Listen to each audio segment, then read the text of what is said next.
Christmas Eve wrapped the city in light and laughter, storefronts glowing gold, carols floating through the cold air, parents rushing with bags and smiling children tugging at their hands. It was the kind of evening people remembered for joy. But just outside the warmth, near the edge of a crowded shopping plaza, an 11-year-old black boy stood alone. His name was Eli Turner. His coat was thin. His shoes were worn. In his hand he held a small paper bag with groceries, bread, milk, and 1 can of soup. Everything his grandmother could afford for Christmas. As Eli turned to head home, he heard something that didn't belong in all that cheer. A soft, broken sound. "Mom." He stopped.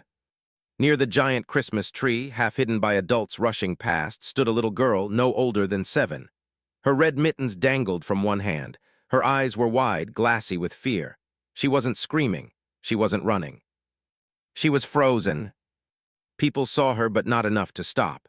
A woman glanced, hesitated, then looked away. A man slowed, frowned, kept walking. Everyone assumed someone else would handle it. Eli felt his chest tighten. He knew that look. He knew that fear. He also knew the rules he'd been taught his whole life. Don't get involved. Don't draw attention. Especially not like this. A black boy. A white girl. Alone. Eli's feet wouldn't move, but neither would his eyes. The girl whispered again, quieter this time, like she was afraid even hope might disappear. "Mom, please." Eli looked around, no parent running, no one coming. He swallowed. Somewhere in his head, his grandmother's voice warned him to be careful. Somewhere else, something louder spoke up, something that didn't care about consequences. Eli stepped forward. Slowly, carefully, hands visible. The moment he knelt in front of her, eyes locked gently with hers, everything changed. People stopped walking. A security guard turned. A phone lifted. A whisper spread. "Who is that boy? Why is he with her?" The girl grabbed Eli's sleeve like he was the only solid thing left in the world. And in that single moment, surrounded by lights, judgment, and fear, Eli had no idea that this simple act of kindness would put him under suspicion, or that what happened next would change every life involved forever. What they didn't know would change everything. Eli Turner learned early that the world watched boys like him differently. He didn't learn it from books or teachers. He learned it from the way adults tightened their grip on purses when he walked past, from the way security guards followed him a second longer than necessary, from the way his grandmother always reminded him, "Keep your hands where people can see them, baby." Eli was 11, but life had aged him faster.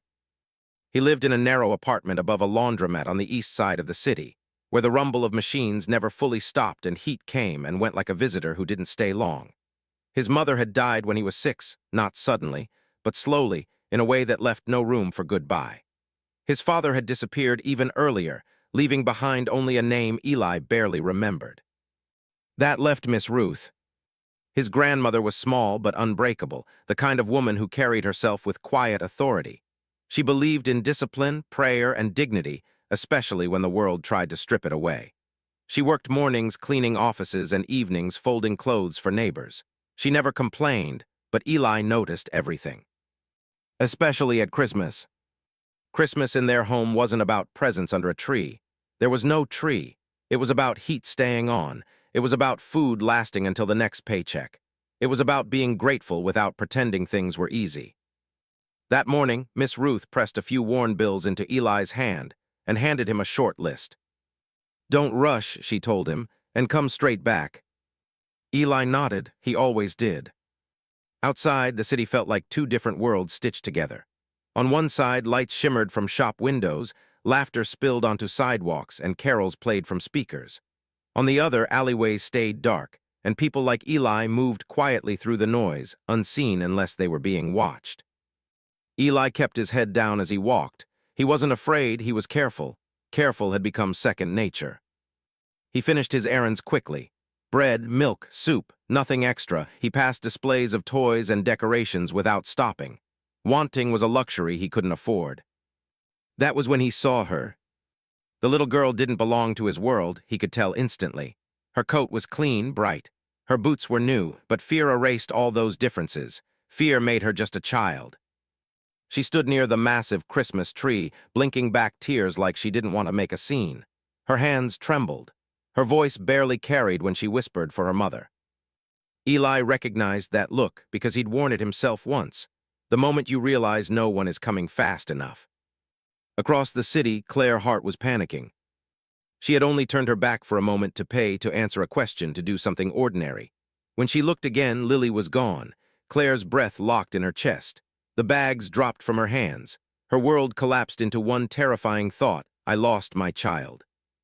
She ran, she called Lily's name until her voice cracked. People stared but didn't help much. Everyone had somewhere to be. Back at the plaza, Eli stood frozen between instinct and survival.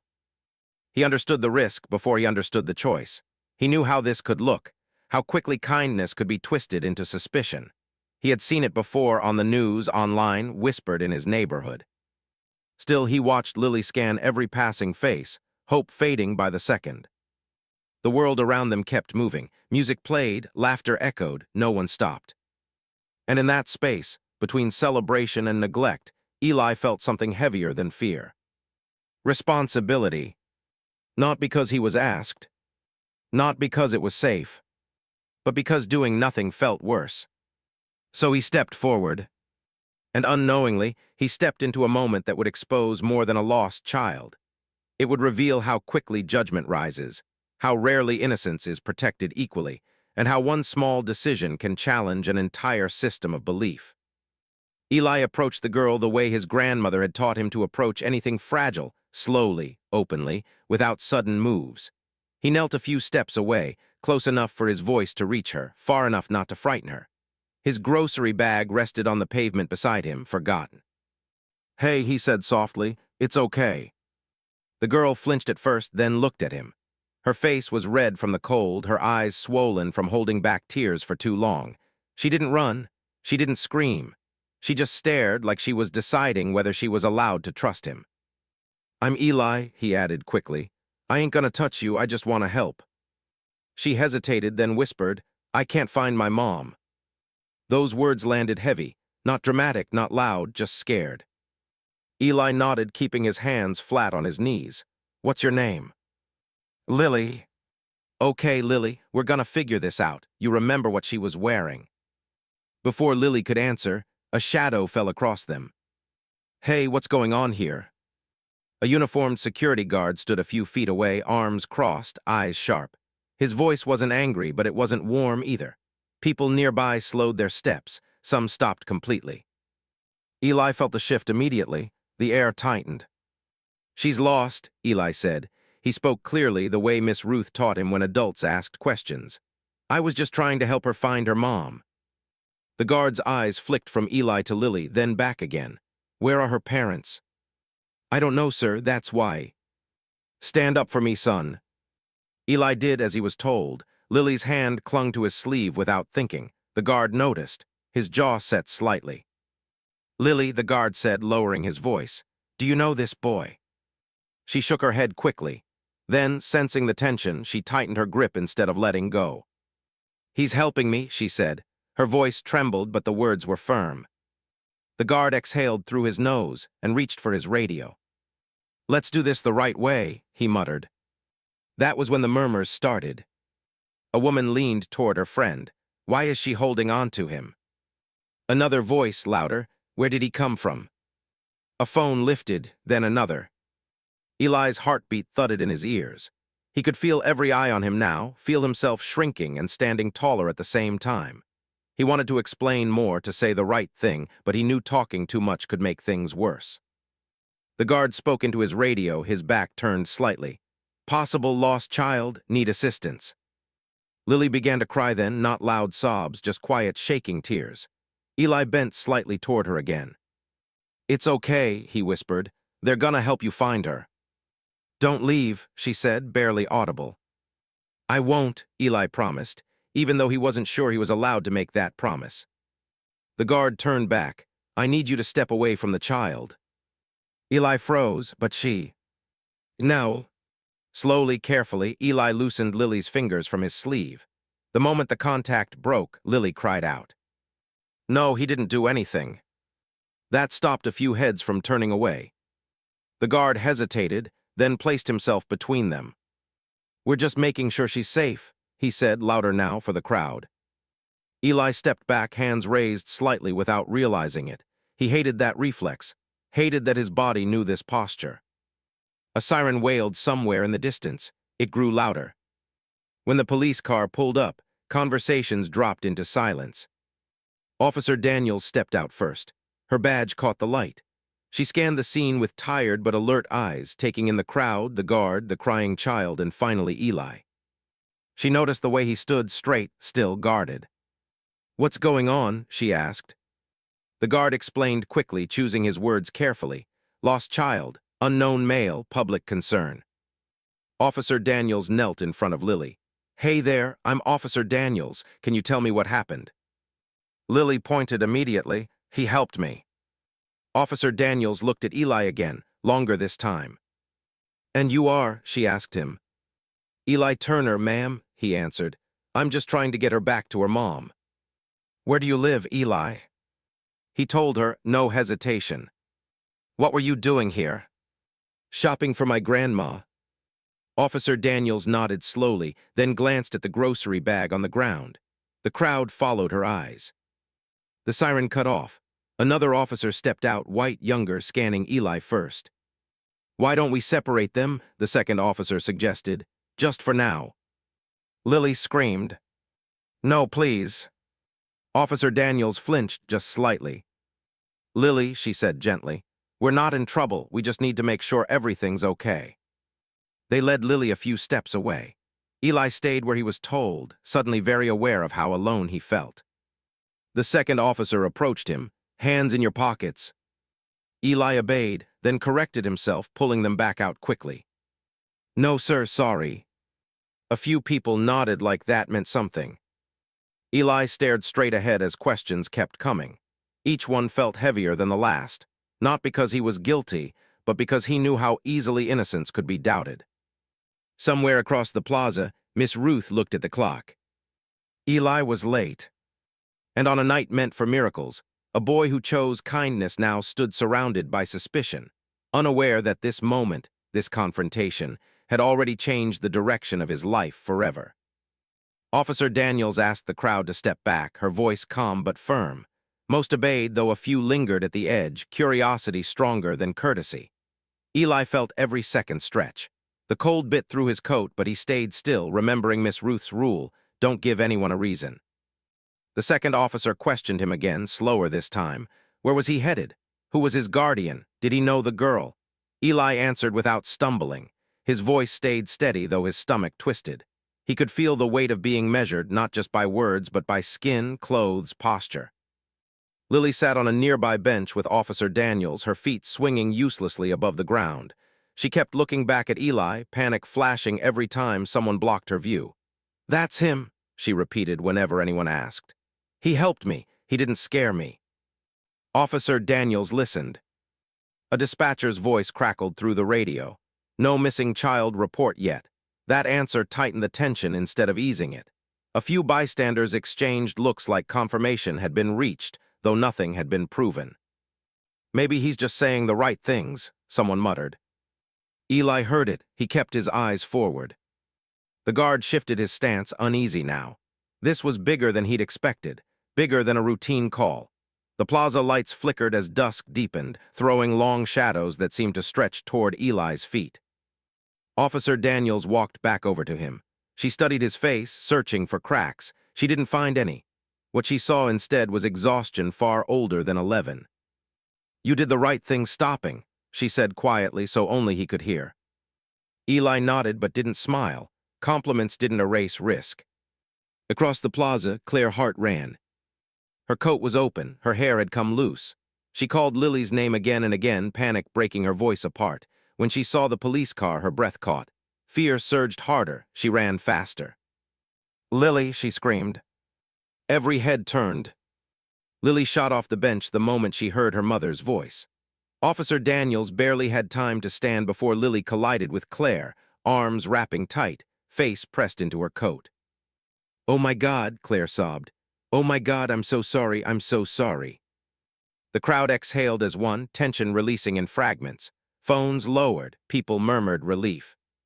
Claire pulled back just enough to look at Lily's face, checking for harm. "Are you okay? Did anyone?" Lily pointed past her mother without hesitation. "He helped me." Claire followed her finger. For the first time, she saw Eli. He stood a few steps away, shoulders squared, eyes lowered politely. To Claire, the scene rearranged itself instantly. Police, guard, crowd, and a black boy at the center of it. Her gratitude collided with instinctive fear she didn't want to admit was there. Officer Daniels spoke before the moment could sour. She explained what had happened carefully, neutrally. Claire listened, nodding, clutching Lily tighter. "So he stayed with her?" Claire asked. "Yes," Officer Daniels said. "He found her alone and tried to help." Claire looked at Eli again, really looked. The thin coat, the grocery bag by his feet, the way he stood like he expected blame. "Thank you," she said, stepping closer. Her voice shook, emotion breaking through. "Thank you for not walking away." Eli swallowed. "Yes, ma'am."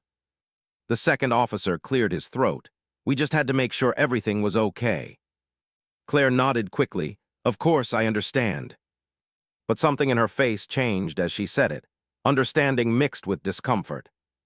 Miss Ruth arrived then, breathless, eyes scanning wildly until they landed on Eli.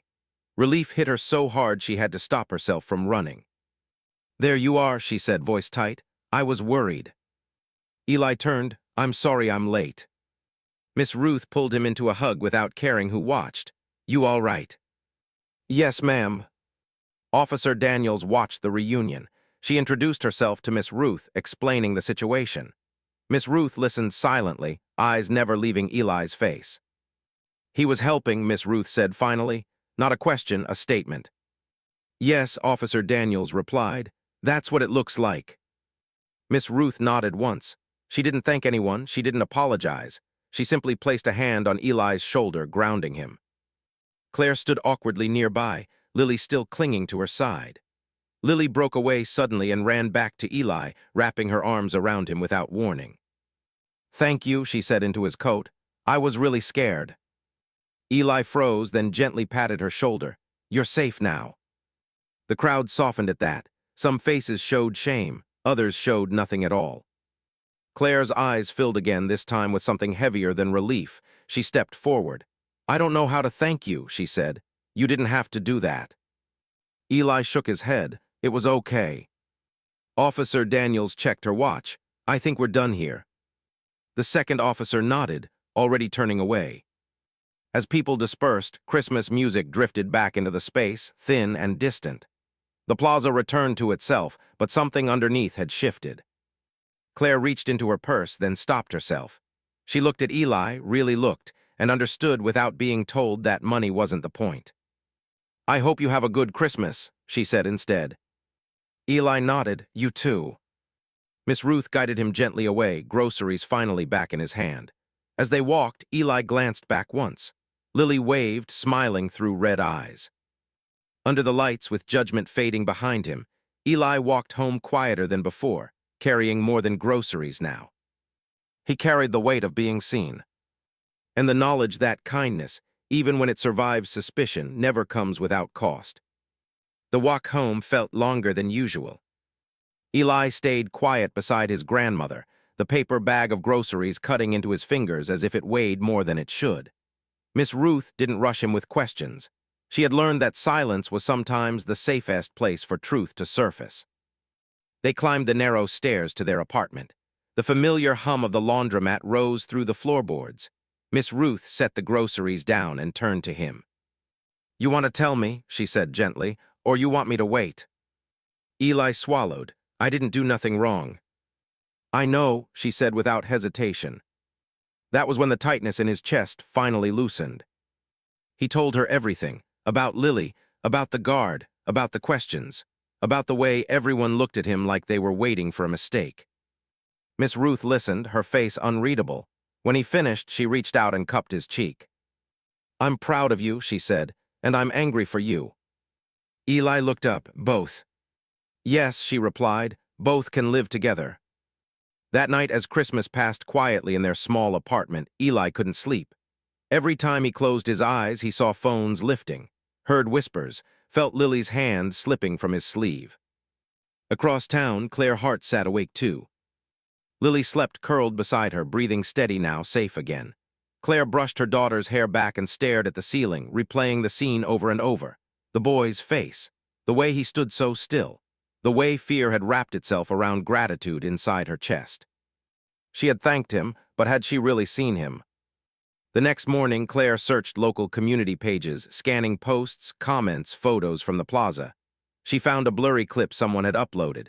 The caption read, "Creepy situation at mall last night. Parents be careful." Her stomach dropped. In the video, Eli stood exactly as she remembered, quiet, unmoving, surrounded. The comments were worse. Assumptions, accusations, certainty without evidence. Claire closed her laptop, shame burning her throat. She thought of Lily's voice, "He helped me." At school, Eli felt the shift immediately. Whispers followed him down the hallway. A boy pointed. A girl pulled her friend aside. Teachers watched him longer than before. No one accused him outright, but the air had changed. By lunchtime, someone asked, "Was that you on that video?" Eli didn't answer. He focused on his tray. The quiet hurt more than shouting would have. Officer Daniels noticed the aftermath too. She'd seen cases like this before, moments resolved officially but left open socially. She checked the incident report, then checked the online chatter. Her jaw tightened. She thought of Eli's posture, his restraint, how easily the situation could have gone another way. That afternoon, she stopped by the school under the pretense of a community visit. She spoke briefly with the principal, nothing formal, nothing written. But Eli noticed her through the classroom window. When the bell rang, she caught him in the hallway. "You holding up?" she asked. He nodded, "Yes, ma'am." She studied him. "If anyone gives you trouble, you tell your grandmother, and she can tell me." Eli hesitated. "Why are people mad at me?" Officer Daniels sighed. "Sometimes people don't like being reminded of what they didn't do." That stayed with him. Miss Ruth noticed the change in him too, the way he spoke less, the way he flinched at sudden attention. She reminded him daily, "You did right." But the world didn't seem to agree. Meanwhile, Claire couldn't let it go. She drove past Eli's neighborhood once, then twice. Each time she told herself she was just curious. Each time she turned back before stopping. It wasn't fear anymore, it was humility. She talked with Lily about that night. Lily drew a picture of herself holding Eli's hand under a Christmas tree. "He was nice," Lily said simply. Claire stared at the drawing for a long time. The city moved on, but the ripples spread quietly, through classrooms, through comment sections, through thoughts people didn't want to examine. And at the center of it all stood an 11-year-old boy who had made one simple choice, now learning that doing the right thing doesn't end when the moment is over. Sometimes that's when it really begins. The days after Christmas felt colder, even when the sun came out. Eli noticed it in small ways first. The corner store clerk who used to joke with him now watched him more closely. A neighbor who once waved now nodded stiffly. Nothing was said, but everything was felt. It was like walking through a room where the temperature had dropped and no one admitted it. At school, the whispers evolved into distance. Kids who used to ask for help with homework stopped sitting near him. During group work, desks shifted subtly away. Eli didn't complain. He adjusted. He always did. Miss Ruth saw it anyway. She found the drawing Lily had mailed weeks later, tucked inside Eli's backpack. The picture showed two children under a Christmas tree, hands connected, faces smiling. On the back, written in uneven letters, were the words, "Thank you for staying with me." Miss Ruth pressed the paper to her chest and closed her eyes. That evening, she called Claire. It took courage on both ends. Claire introduced herself slowly, respectfully, explaining how Lily wouldn't stop talking about Eli, how the incident hadn't left her mind, how she felt responsible for what happened afterward. Miss Ruth listened, quiet as stone.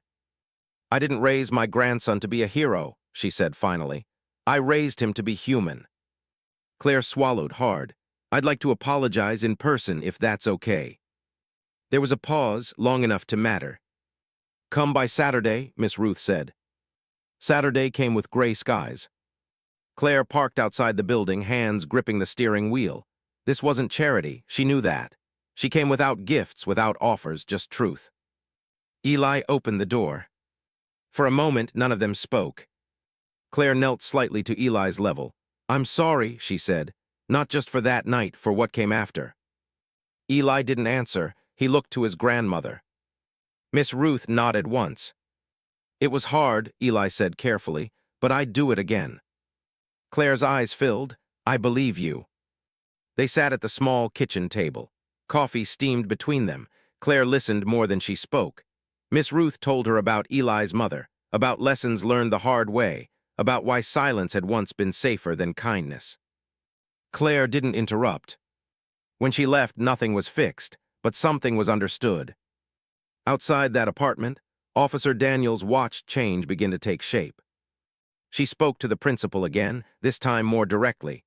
She suggested a school assembly on responsibility and assumptions, not about Eli, about everyone. The comments online slowly faded as attention moved on, but memory lingered. One afternoon, a boy approached Eli at his locker. "My mom said you did a good thing," he muttered, then walked away. It wasn't an apology, but it was something. Claire began volunteering at Lily's school in a new way, pushing for programs that taught empathy instead of fear. She didn't use Eli's name. She didn't need to. Lily kept drawing pictures, some she mailed, some she kept. In every one, Eli stood tall. One evening, as Miss Ruth folded laundry, Eli asked quietly, "Why didn't anyone stop for her before me?" Miss Ruth sighed, "Because fear is easier than responsibility." Eli nodded, absorbing it. Winter rolled on. Life didn't transform overnight. Money was still tight, the apartment was still small, but Eli walked differently now. Straighter, not because he was proud, but because he understood something deeper. He had seen how the world reacted to goodness that didn't fit its expectations. And instead of shrinking, he stayed open. That choice to remain kind without becoming careless was harder than stopping for a lost child. It was the true test. And it was still unfolding. The turning point didn't arrive with sirens or crowds. It came quietly, the way truth often does, after people think the story is already over. It began with a school assembly. The principal stood on the stage beneath a banner about community values. Parents filled the back rows. Teachers lined the walls. Students sat cross-legged on the floor, restless, half listening. Officer Daniels stood off to the side, arms folded, eyes scanning the room. Eli sat near the middle, shoulders tense.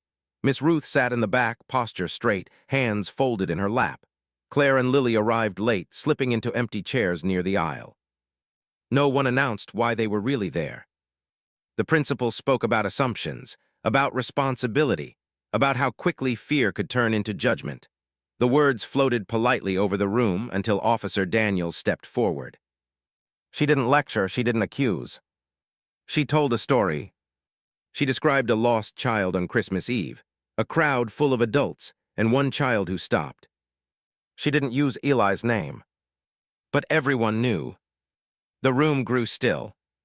Officer Daniels talked about how easily kindness can be questioned when it comes from the wrong person, how quickly narratives form, how rarely people pause to ask who actually helped. She ended with one sentence that cut through the room like glass. "The measure of a community," she said, "is not who we protect after the truth is clear, but who we protect before it is convenient." Silence followed. Eli felt his heart pounding. He kept his eyes on the floor. Then Lily stood up. She didn't ask permission, she just stood. "That was him," she said, pointing. Gasps rippled through the room. "That boy," Lily continued, voice loud and steady. "He stayed with me when I was scared. Everyone else walked past." Claire stood too, instinctively, one hand reaching toward her daughter, the other trembling. "My daughter is alive, unhurt, and still believes in people," Claire said, her voice breaking, "because of him." Every head turned toward Eli. Eli froze. Miss Ruth stood. "My grandson," she said calmly, "was taught to do what's right. He was also taught what it might cost him." The weight of the moment pressed down on the room. The principal swallowed hard. Students whispered, parents shifted, teachers avoided eye contact. Eli felt something rise in his chest, Not pride, not anger, but release. For the first time, he wasn't defending himself. He was being seen. After the assembly, the hallway buzzed with energy. Conversations sparked. Apologies stumbled out awkwardly. Some people avoided Eli entirely. Others approached him like he was suddenly fragile. One teacher stopped him. "I should have spoken up sooner," she admitted. Eli nodded politely. He didn't say it was okay. He didn't say it was. Claire approached Miss Ruth, tears streaming freely now. "I didn't understand," she said. "I thought gratitude was enough. It was." Miss Ruth studied her carefully. "Understanding comes after listening," she replied. "You're learning." Outside the school, a local reporter waited. The story had shifted. The angle had changed. Officer Daniels shut it down gently. "This isn't about publicity," she said. "It's about accountability." That evening, Eli and Miss Ruth walked home together under a pale winter sky. The city felt different, not kinder, not safer, but honest. At the corner store, the clerk smiled again, not out of pity, out of recognition. At home, Eli sat at the table, homework open, Lily's drawing pinned to the wall above him. Miss Ruth moved around the kitchen, humming softly. "Grandma," Eli said after a long pause. "Yes, baby. Did I do enough?" She turned to him, eyes fierce and soft all at once. "You did what was yours to do," she said. "The rest belongs to them." Eli nodded. Later that night, Claire tucked Lily into bed. "Was I brave?" Lily asked. "Yes," Claire answered honestly, "but you weren't the bravest one in that room." "Who was?" "The boy who didn't stop being kind when the world told him to be careful."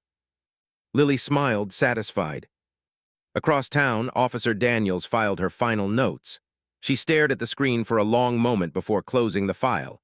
This case wouldn't change the system, but it cracked something open. And sometimes that was enough. The next morning, Eli walked to school alone. No cameras, no speeches, just footsteps and cold air. A younger kid ran up to him at the crosswalk. "My mom said you're a hero." Eli shook his head gently. "I just stopped." The light changed, they crossed together. Under the open sky, with the city moving around him, Eli understood something he hadn't before. Justice didn't always arrive like a miracle. Sometimes it arrived like a room finally going quiet, long enough for the truth to speak. This story was never really about a lost child. It was about who we choose to see and who we choose to doubt. On a night filled with lights, music, and celebration, dozens of adults walked past fear because they assumed someone else would take responsibility. One child didn't. Not because he was fearless, but because he understood something many adults forget. Kindness is not permission-based. Eli did not help Lily because it was safe. He helped her because it was right. And that choice exposed an uncomfortable truth.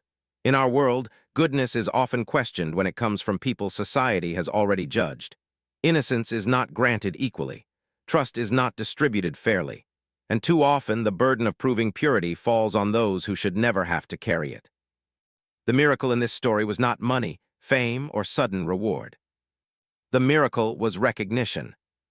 Recognition that a poor black boy could act with more courage, restraint, and moral clarity than a crowd of comfortable adults. Recognition that fear can be unlearned. Recognition that systems don't change in one moment, but hearts can. Eli did not become a hero because people applauded him. He became one because he refused to let suspicion turn him cold. And Lily did not remember the crowd. She remembered the one person who stayed. If there is a lesson here, it is this. Justice does not begin in courtrooms or headlines. It begins in small decisions made when no one is watching. It begins when we stop asking, "Is this my problem?"